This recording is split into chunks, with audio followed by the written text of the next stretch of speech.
Bhojpuri industry के power star Pawan Singh ji को BJP की तरफ से टिकट मिलेगा या नहीं, ये मुझे तो नहीं पता है और पवन जी को भी नहीं पता है। लेकिन 2014 से लेकर 24 तक जो बीजेपी के लिए पवन सिंह जी ने झोरा ढोए हैं, क्या झोरा ढोने का फायदा बीजेपी की तरफ से मिलेगा? पवन सिंह ने इस पर दवा ठोक रहे हैं कि मैंने चुनाव लड़ूंगा, चाहे कोई भी पार्टी टिकट दे या ना दे, निर्दलीय भी लड़ूंगा। मैंने पवन सिंह जी का इंटरव्यू देखा तो मुझे भावुक होकर जो उन्होंने बयान दिए और कहे कि 2019 में मुझे टिकट मिलने वाला था हावड़ा से, लेकिन टिकट कैसे कैंसिल हुआ ये मुझे नहीं पता है। तो दलाल तो बाबू हर जगह रहता है, चाहे ब्लॉक जाइए वहाँ भी दलाल, पार्टी कार्यालय जाइए वहाँ भी दलाल, कोर्ट जाइए वहाँ भी दलाल जो है, हर चीज में दलाल लगा रहता है। अब ये टिकट कौन कटवाया कौन कैंसिल करवाया ये मुझे नहीं पता है, लेकिन पवन सिंह जी को 2019 में ही टिकट मिलने वाला था। घोषित कर दिया गया था कि पवन जी आप हावड़ा से चुनाव लड़िए, और पवन सिंह को घोषित करने के बाद में जो है टिकट नहीं दिया गया। पवन सिंह ने टीवी पर इंतजार करते रह गए कि अब मेरा नाम आएगा, अब मेरा नाम आएगा, लेकिन पवन सिंह को नाम नहीं आता है। पवन सिंह बहुत भावुक होकर जो है इस बात को कहते हैं, लेकिन पवन सिंह ने बीजेपी के लिए क्या किए ये बीजेपी को पता होगा। और बीजेपी के लिए 2014 से लेकर 24 तक जो है पवन सिंह ने 87 बार स्टेज शो किए हैं और 10 बार रोड शो किए हैं। पवन सिंह ने बीजेपी के लिए झोरा ढोते चले आए, लेकिन अगर बीजेपी टिकट नहीं देते हैं तो कहीं ना कहीं जो है ये बहुत गलत बात होगा। कुछ लोगों ने कह रहा है कि पवन सिंह ने क्यों चुनाव लड़ना चाहते हैं, कुछ लोगों ने कह रहा है कि क्या पवन सिंह चुनाव जीत पाएंगे।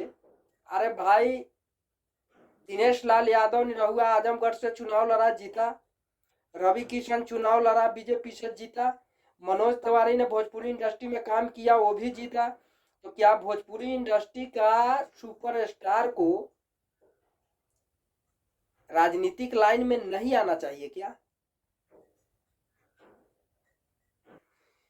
राजनीतिक लाइन जो है, कोई भी पॉलिटिक्स लाइन में अगर आना चाहता है तो आ सकते हैं उसमें जो है, लेकिन पार्टी अगर टिकट देता है तो बहुत अच्छी बात है, क्योंकि पवन सिंह जी अभी तक जो है चाह रहे हैं कि शायद जिस पार्टी से मैंने जुड़ा हूँ वो पार्टी मुझे टिकट दे, ताकि मैंने जो है उस पार्टी के लिए ही काम करे। लेकिन अगर पार्टी टिकट नहीं देता है तो क्या पवन सिंह 5 साल फिर व्यर्थ जाएंगे?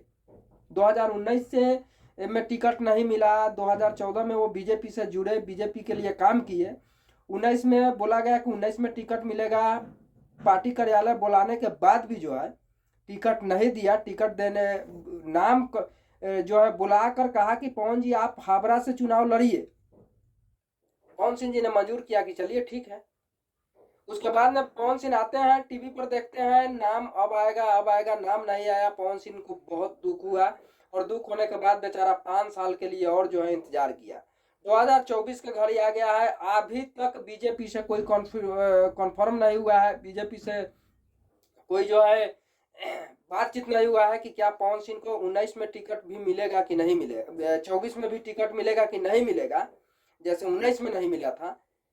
तो पवन सिंह ने अब जो है नेशनल से लेकर डिजिटल न्यूज तक जो है अपना खबर बना रहे हैं, और वो कह रहे हैं कि अगर मुझे टिकट नहीं मिला तो मैंने चुनाव लड़ूंगा, निर्दलीय लड़े या कोई पार्टी मुझे टिकट दे। तो मैं भी कहना चाहता हूं कि पवन जी आप चुनाव लड़िए, आप निर्दलीय आइए, अति सुंदर है। जिस क्षेत्र से आइएगा उस क्षेत्र से आपको फुल सपोर्ट मिलेगा, आप चुनाव लड़ सकते हैं। बाकी आप लोगों को ये वीडियो कैसा लग रहा है तो पवन जी के लिए जो है एक लाइक जरूर करें और पवन सिंह को सपोर्ट करें, ताकि पवन सिंह चुनाव में आए और जनता को जो है सेवा में उतरे और सेवा करे। जय हिंद, जय भारत।